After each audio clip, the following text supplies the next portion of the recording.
Buenos días a todas y a todos. Quiero agradecer en primer lugar la invitación que me hizo Beatriz como jefa del Servicio de Prevención para participar en este curso, en el que ella ha querido contar con la visión de la Fiscalía de Protección de Víctimas, cosa que yo le agradezco. Y felicitar, por supuesto, a la organización de este curso por el éxito rotundo que ha tenido, por el número de asistentes. Hay gente que lamentablemente se ha tenido que quedar fuera, y por la calidad de los ponentes. Vais a tener unos ponentes de lujo y tengo que decir que tenemos pocos cursos de este tipo, con lo cual hay que aprovecharlos al máximo, por el enriquecimiento mutuo de conocimientos y experiencias que tenemos todos. Yo también vengo a aprender de vosotros y espero que sea muy participativo, pues yo lo entiendo así, como un intercambio de conocimientos y experiencias entre todos. La materia de la que voy a tratar es un fenómeno emergente en la sociedad actual, que se extiende rápidamente y alarmantemente, como todos sabemos, pues cada año aumentan las denuncias de los padres que sufren algún tipo de violencia de parte de sus hijos. No existe una definición empírica clara de lo que es la violencia filioparental. Probablemente la más autorizada en la doctrina es la que dio Cottrell en el año 2001, que la definió como cualquier acto de los hijos que provoque miedo en los padres para obtener poder y control y que tenga como objetivo causar daño físico, psicológico o financiero a los padres. También en nuestro ámbito científico, Pereira, en el año 2006, la definió como las conductas reiteradas de violencia física, tales como agresiones, golpes, empujones, arrojar objetos, verbal, como insultos repetidos, amenazas, o no verbal, como gestos amenazadores, ruptura de objetos apreciados en la casa, dirigida a los padres o a los adultos que ocupan su lugar. No hay un perfil psicológico concreto del menor agresor o del mayor agresor, pero sí una serie de particularidades psicológicas como pueden ser el deficitario control de impulsos, una inadecuada regulación afectiva, la tozudez muchas veces, dificultades relacionales, etcétera, etcétera. Por otra parte, existen numerosos factores psicosociales asociados a la violencia filioparental. Entre otros, voy a citar el cambio de un modelo familiar y social jerárquico a uno democrático, por supuesto malentendido, en el sentido de que la democracia se asocia con ausencia de autoridad, lo cual no es. También, entre otros, la disminución en el número de hijos, lo que favorece un exceso de cuidados y atención hacia los hijos, los cuales son considerados como los reyes de la casa. Como dicen los italianos, il bambino in casa è il re. Bueno, pues esto ya lo dice todo, ¿no? También el retraso en el ciclo vital familiar. Cada vez tardamos más tiempo en tener hijos. Los padres cada vez somos más mayores y tenemos menos energía, ¿verdad?, para lidiar y mantener la disciplina en el hogar. También se cita como causa un aumento en la permisividad hacia las conductas de los hijos, estableciendo límites excesivamente laxos y poco consistentes. También la evolución de la sociedad hacia un modelo educativo basado más en la recompensa que en la sanción o en el castigo. También estilos educativos muy autoritarios o, en su contrario, estilos educativos muy permisivos dentro del núcleo familiar. También desacuerdos entre los padres a la hora de implantar normas y establecer la disciplina y hacer que se cumplan estas normas.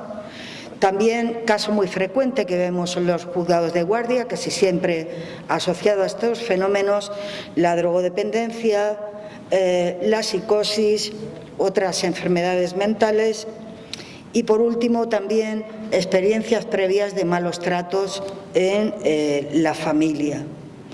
¿Conoces a tu hijo? Esta es la pregunta, porque el amor, como decía hace muchísimos años Erich Fromm, implica responsabilidad, respeto, cuidado y conocimiento, pero sobre todo el conocimiento. Y el conocimiento es un arte que se aprende, es un aprendizaje. Por lo tanto, ¿conoces bien a tu hijo? Esta es la pregunta.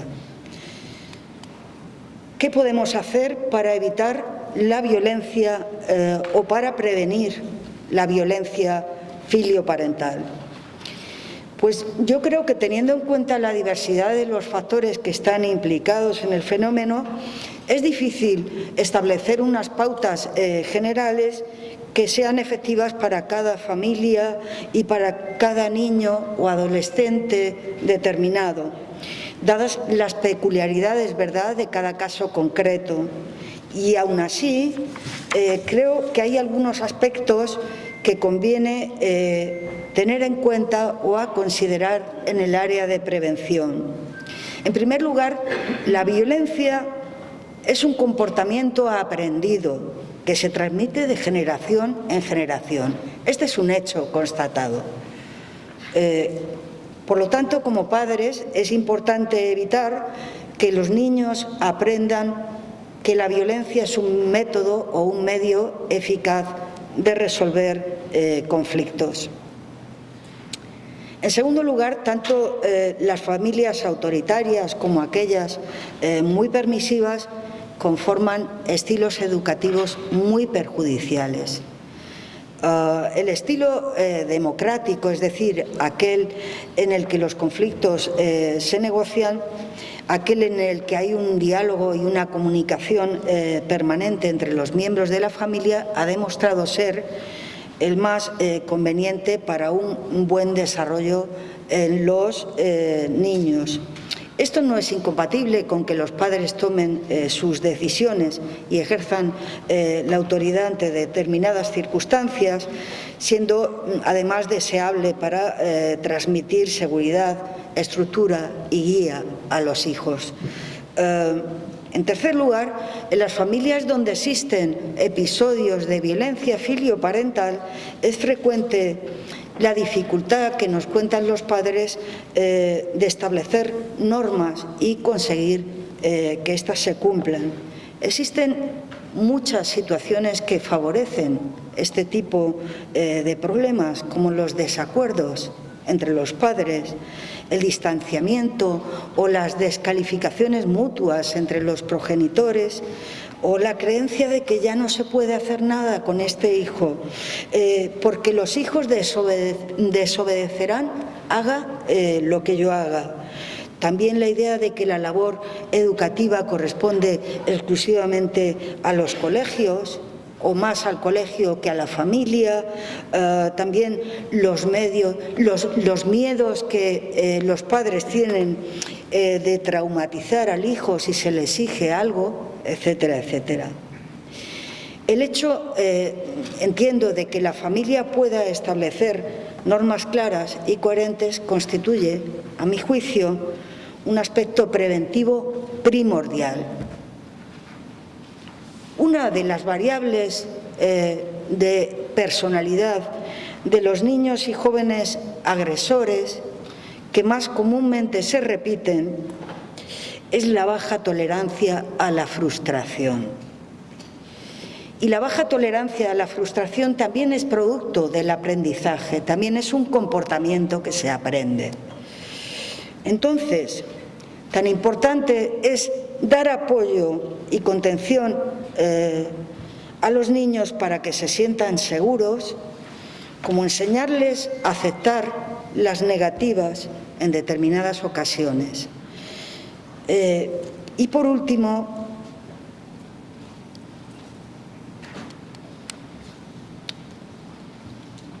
la violencia filioparental no se presenta de repente, de la noche a la mañana, sino que es un proceso que se conforma durante años.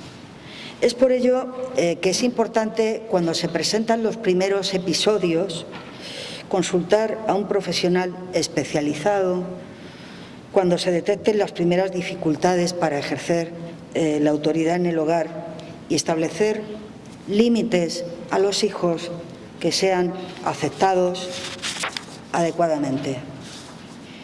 Detectado el problema, creo pues aconsejable un tratamiento psicológico individualizado del menor y de la unidad familiar. Es decir, es muy importante la prevención, porque todos aquí coincidiremos en que acudir a la policía o acudir a la Fiscalía de Menores a denunciar debería ser la última ratio, es decir, debería ser el último y el más extremo recurso. Por otra parte, hay muchísimos casos de violencia filioparental en que los padres no se atreven a denunciar. Por lo que creo que los datos estadísticos que yo os pueda ofrecer, que luego os voy a ofrecer algunos, son muy poco fiables, puesto que hay pocas denuncias y los datos estadísticos solamente nos ofrecerían la punta del iceberg del fenómeno y, por tanto, no son, en mi opinión, muy fiables.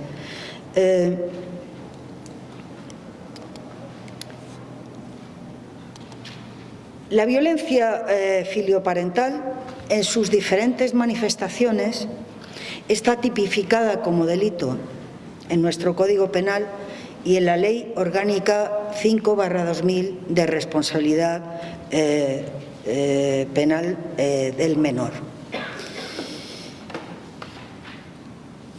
La fecha de referencia es la de comisión del hecho delictivo. Los menores de 14 años, como muchos sabréis, son inimputables. Por lo tanto, cualquier acto que cometan corresponde a la Fiscalía de Protección de Menores. Entre los 14 y los 18 años, nos referimos siempre a la fecha de comisión de los hechos, se aplica la Ley Orgánica 5/2000 de responsabilidad penal del menor. Y a partir de cumplimiento de la edad de 18 años se aplica el Código Penal.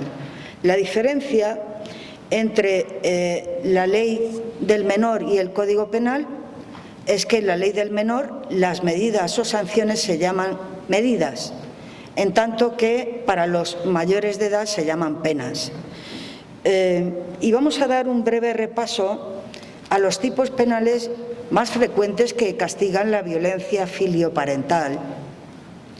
Vais a ver que no he recogido todos y, bueno, hace pocos días, como me decía Beatriz, la prensa nos ofrece un titular. No sé si estáis familiarizados con la noticia, pero hace pocos días en Alicante, pues, un niño ha matado a su hermano y a sus padres. Evidentemente esto sería un asesinato, es un caso extremo, pero bueno, yo os voy a hablar. Es un caso, por supuesto, de violencia filioparental, pero yo os voy a hablar de los tipos penales de aplicación más frecuente. En primer lugar, tenemos los malos tratos habituales en el ámbito doméstico, artículos 173, 2 y 3 del Código Penal, que se refiere al que habitualmente ejerce violencia física o psíquica.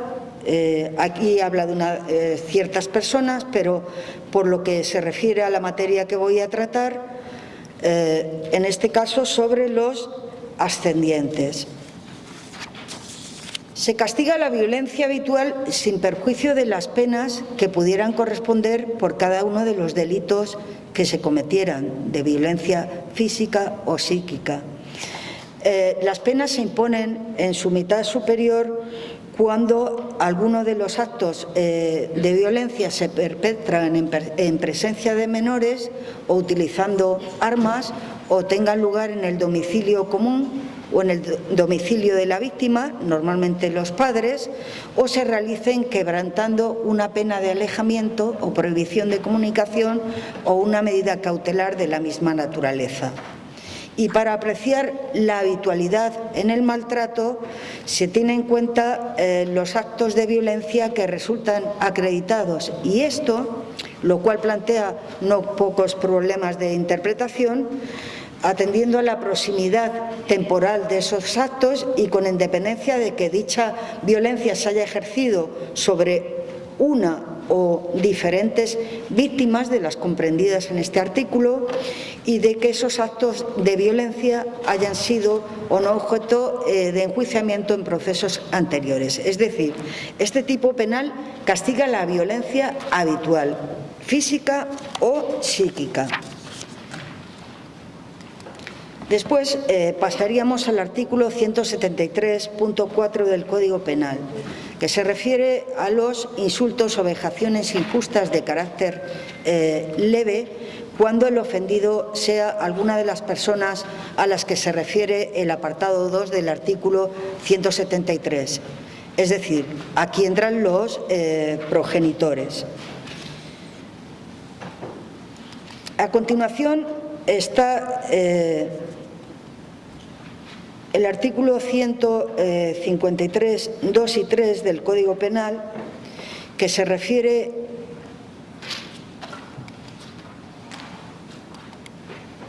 pues no está en la diapositiva, lo lamento, he tenido poco tiempo para prepararlas, pero el 153, 2 y 3 no es ya el maltrato físico o psíquico habitual, sino puntual. Nos estamos refiriendo a un hecho concreto de violencia física o psíquica.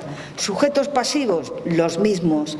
Subtipos agravados, los mismos. Presencia de menores, utilizando armas, en el domicilio común, en el domicilio de la víctima, quebrantando una pena de alejamiento, prohibición de comunicación o una medida de seguridad.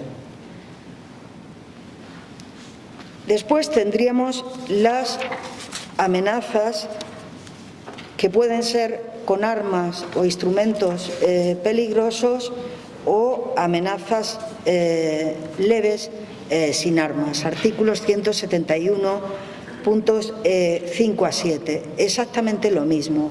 Amenazas que pueden ser leves con armas o instrumentos peligrosos, o amenazas leves sin armas. Exactamente igual, los mismos subtipos agravados. Hay que tener en cuenta que estos delitos de amenazas se persigue siempre previa denuncia de la persona agraviada.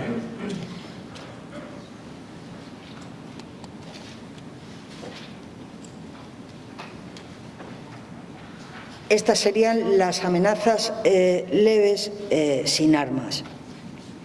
Y dicho esto, vamos a referirnos muy brevemente al catálogo de medidas que se pueden imponer a un menor cuando comete este tipo de conductas. Tenemos el internamiento en régimen cerrado, el internamiento en régimen semiabierto, el internamiento en régimen abierto, el internamiento terapéutico en régimen cerrado, semiabierto o abierto, el tratamiento ambulatorio, la asistencia en centro de día, la permanencia de fin de semana, la libertad vigilada, sobre la que luego volveré, la prohibición de aproximarse o comunicarse con la víctima o con aquellos de sus familiares u otras personas que determine el juez, la convivencia con otra persona, familia o grupo educativo, las prestaciones en beneficio de la comunidad, la realización de tareas socioeducativas, la amonestación, la privación del permiso de conducir o del derecho a obtenerlo, o de las licencias administrativas de caza o de armas, y la inhabilitación absoluta. ¿Cómo se eligen estas medidas? Pues la ley obliga a tener en cuenta al juez de modo flexible no solo la prueba que se haya practicado en el acto del juicio y la valoración jurídica de los hechos, sino especialmente la edad, las circunstancias familiares, personales y sociales del menor, la personalidad y sobre todo el interés del menor, puestos de manifiesto en los informes de los equipos técnicos y de las entidades públicas de protección y reforma de menores cuando éstas hayan tratado al menor. Estas medidas de las que os acabo de hablar se pueden imponer, es decir, el juez puede elegir entre varias, puede imponer varias, pero no puede imponer más de una de la misma naturaleza, es decir, que puede mezclar pero no puede imponer más de una de la misma naturaleza. Y, por ejemplo, cuando los hechos sean calificados como delito leve, las medidas tienen un límite temporal. Por ejemplo, la libertad vigilada tiene un máximo de 6 meses, la permanencia de fin de semana tiene un máximo de 4 fines de semana, las prestaciones en beneficio de la comunidad tienen un máximo de 50 horas, etcétera, etcétera. Como podréis comprender, la medida de internamiento en régimen cerrado, que es la más extrema, solamente se puede imponer en casos de delito grave, como es el caso de Alicante, donde se ha impuesto como medida cautelar un internamiento en régimen cerrado hasta juicio.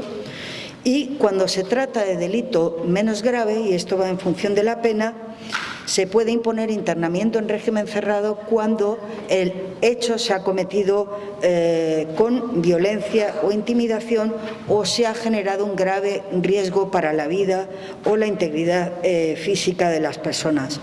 Generalmente, y con esto voy terminando, la medida más adecuada para los casos de violencia filioparental va a ser generalmente la de libertad vigilada, a la que se pueden añadir una serie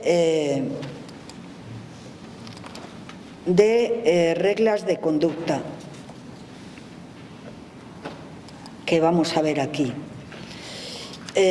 La libertad vigilada consiste en un seguimiento de la actividad del menor y un control de su asistencia a la escuela o del centro de formación profesional, procurando evitar que vuelva a cometer la infracción.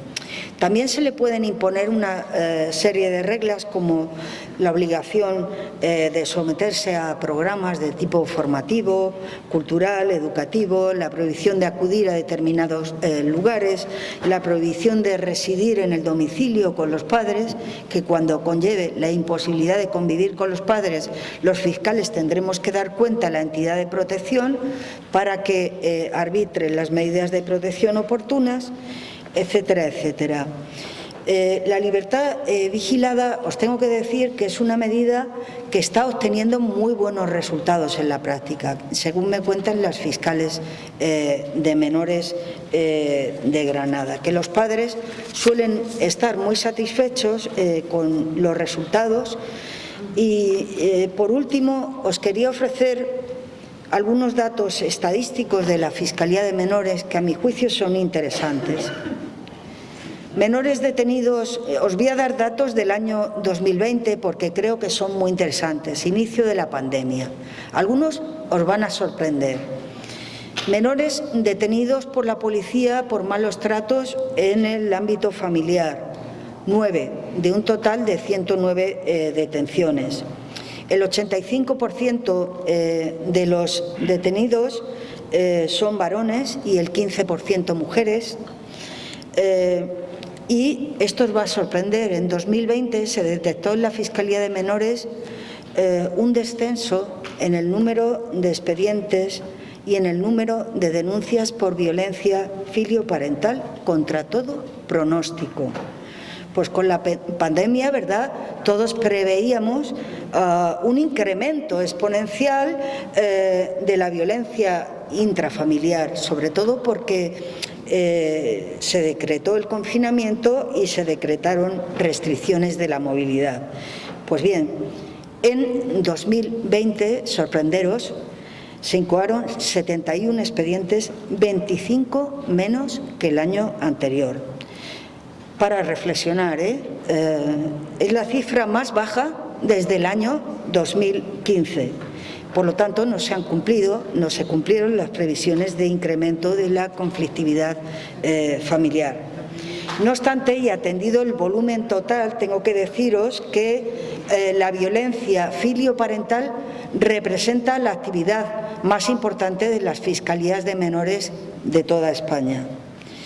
La mayoría de los infractores se concentra entre los 16 y 17 años y entre los 14 y los 16 hay un 11%.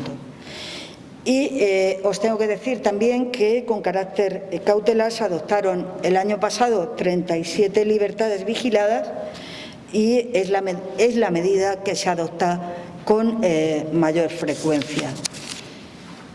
Dicho esto, muchísimas gracias por vuestra atención. Espero no haberme pasado de tiempo y estoy a vuestra disposición para cualquier duda, sugerencia, pregunta. Por cierto, me alegro de ver muchísimas caras conocidas y estoy a vuestra disposición para cualquier duda, consulta, sugerencia que queráis hacer. Muchas gracias. Muchas gracias.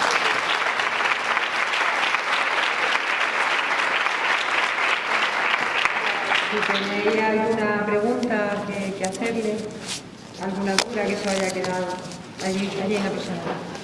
¿En qué consiste la criminalización absoluta? Bien, pues te lo voy a decir según la ley. Vamos a ver, si se ostenta algún cargo, significa la pérdida de honores relacionadas con ese cargo. Incluso la posibilidad de optar al mismo. Si es un cargo electivo, lo perderemos.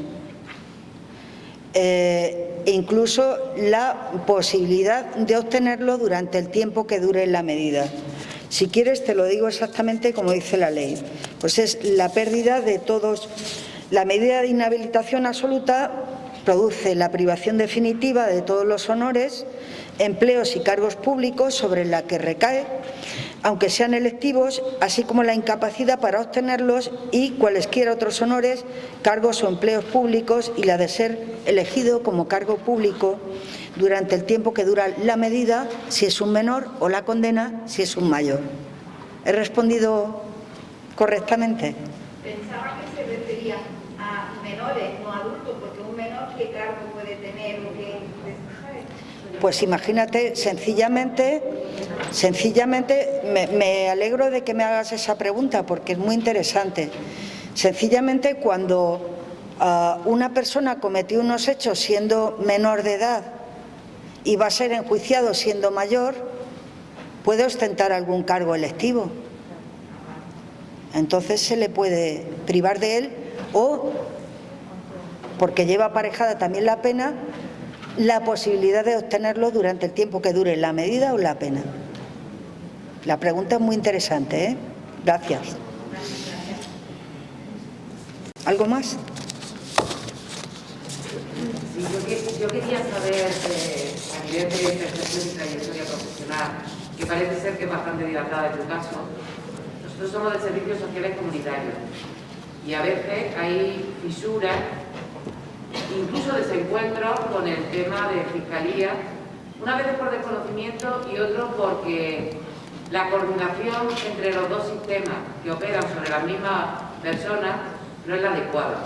Entonces, mi pregunta era ver desde tu percepción y tu experiencia si realmente esa percepción que yo transmito o que tengo y que tenemos en un sentir bastante amplio de los servicios sociales, si consideras que existe ahí una coordinación que sería mejorable y, de ser posible mejorable, ¿cómo podríamos acercarnos? Porque el sistema judicial os vemos como no intocable, pero sí poco alcanzable. A la hora de que fluye todo sobre las mismas personas que son menores, su entorno de convivencia y el impacto que producen las actuaciones profesionales desde los distintos ámbitos tiene una repercusión importantísima en la vida y en el presente futuro de esos niños y niñas. Me encanta tu pregunta. ¿Cómo te llamas? Felicidad. Felicidad. Y tu nombre también. Mira, yo te voy a hablar como fiscal de protección de víctimas que soy. No soy fiscal de menores, pero hace 2 años y medio me nombraron fiscal de protección de víctimas de Granada. Y ¿sabes que hay en el Estatuto de la Víctima un artículo, el artículo 32, que se llama Cooperación y Buenas Prácticas? Que trata precisamente de lo que estamos haciendo aquí, en este curso. Es decir, que intercambiemos experiencias todos los operadores implicados y que haya un flujo crítico, permanente y constante de información entre nosotros. Tu queja es muy frecuente, que seamos intocables es muy frecuente, no es la primera vez que lo escucho. Yo, desde que llegué al cargo de fiscal de protección de víctimas, mi preocupación fundamental era y es, porque lo sigo haciendo en Almería, es convocar reuniones mensuales periódicas entre todos los colectivos de víctimas implicados. ¿Por qué? Porque el Estatuto de la Víctima del Delito lo ordena.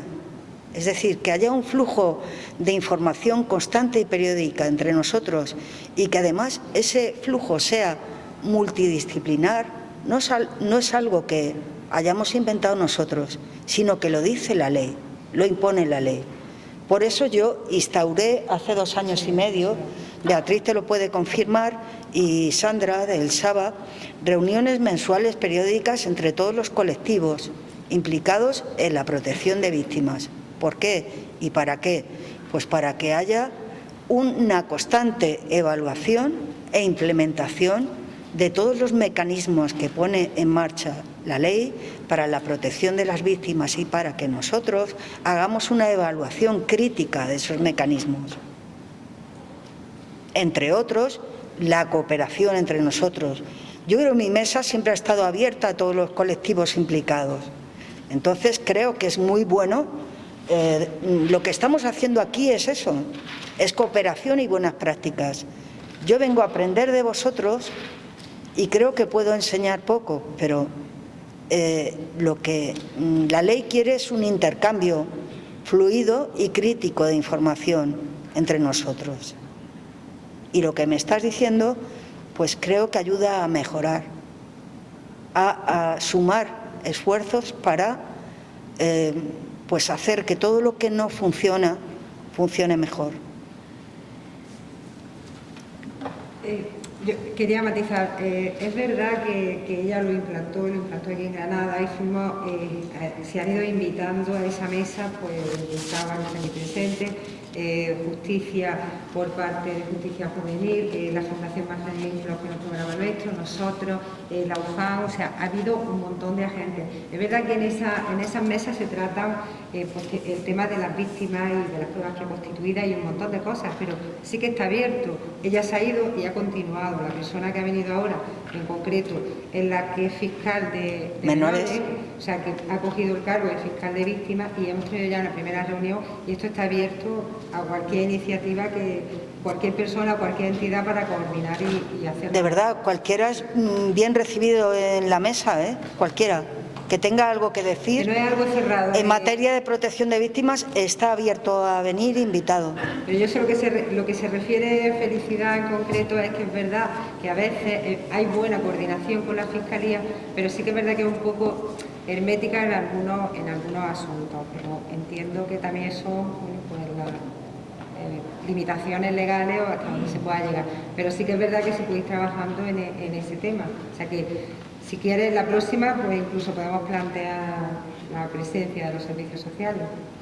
Porque se tratan temas no solo de víctimas, también se tratan temas de protección, o sea que... Yo lo considero interesante sobre todo porque no solamente fiscalía de menores, no, entender que nosotros en Granada, y sobre todo en los municipios menores de 20.000, estamos en los juzgados de primera instancia.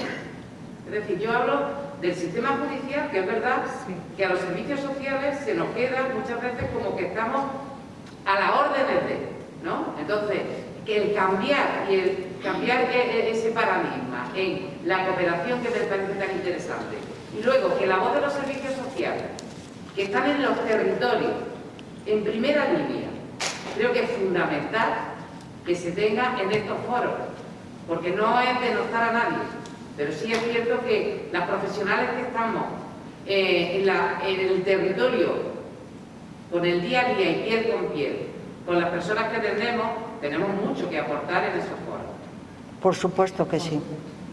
Vamos, yo lo anoto y se tendrá en cuenta, porque además en esa mesa es que incluso está salud mental, la última incorporación, ¿no? Ahora recuerdo, Sandra, que se hizo. O sea que, bueno, se puede plantear dependiendo también de los temas y los casos que se vayan a tratar. No es algo que esté arreglado, que no es un orden del día, pero sí que es verdad que ahí, bueno, se participa y se lleva pues, cualquier duda o problema que se tenga, y que, bueno, en este caso, pues Ana, y imagino que Ana Cristina, de la que está, ha solucionado bastantes cosas, a las que no se puede llegar desde otras instancias, porque no te creas que aunque la Junta y el SABA y otros entes estén, es verdad que, como se dice, con la Iglesia hemos topado, ¿no? Con el Poder Judicial hemos topado.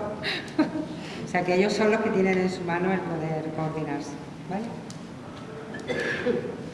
¿Alguna pregunta más? Bueno, pues... Muchas gracias a todos.